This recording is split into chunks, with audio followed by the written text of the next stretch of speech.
Olá, tudo bem? Quando nós vamos analisar, né, essa relação de trocar as rodas do carro por uma menor, por uma maior, o que que vai acontecer, a gente tem que entender como que o carro funciona, né? Primeiro a gente tem que entender como que ele conta essa distância, essa velocidade que ele vai, e depois a gente entende as rodas. O carro, ele tem tipo um contadorzinho, assim, que ele vai contando a distância percorrida a cada volta que o pneu dá.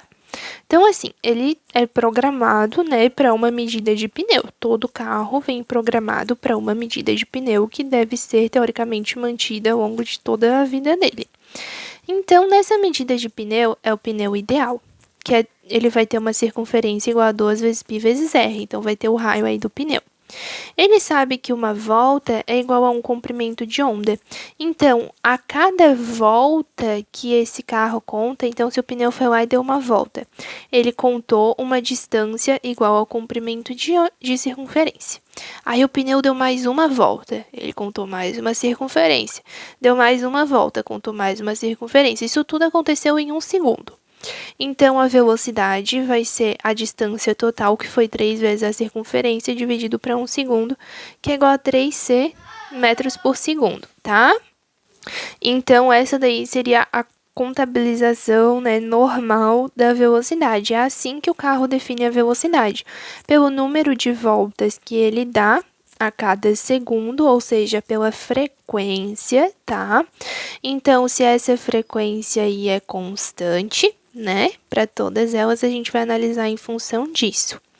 Aqui, ó, o carro ele vai ser programado para essa distância, então ele vai interpretar a distância percorrida conforme o número de voltas, considerando esse raio ideal.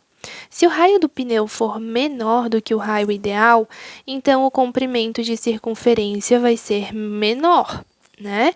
A distância total aí de uma circunferência é menor do que a da circunferência ideal.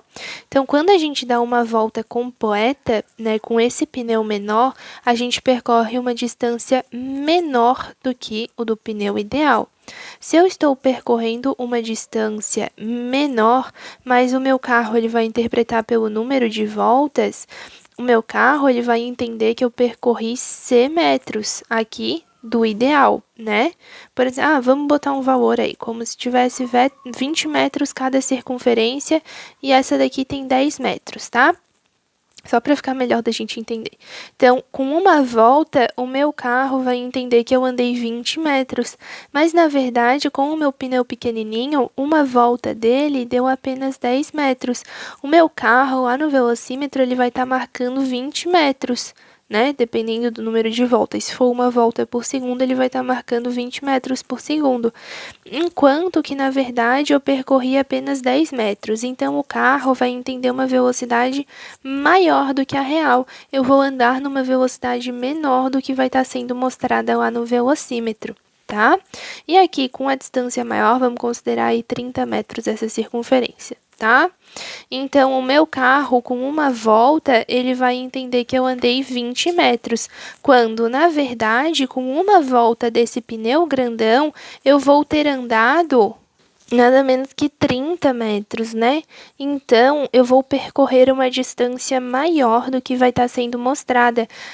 O carro vai entender uma velocidade menor do que a real. Eu vou estar andando mais rápido do que o carro consegue marcar, tá? Então, é com base nessa relação aí que a gente tem, né, a questão de andar mais rápido, mais devagar do que está sendo mostrado. Nessa situação aqui, você andaria de forma ideal, né? O carro mostraria exatamente a sua velocidade. Nessa situação aqui, o carro mostra uma velocidade maior do que a que você está realmente andando, e nessa situação aqui, ele mostra uma velocidade menor do que a que você está andando. Então, você poderia ver também, né? A velocidade angular é 2 vezes π vezes f. Então, se a frequência fica constante, a velocidade angular deles fica constante.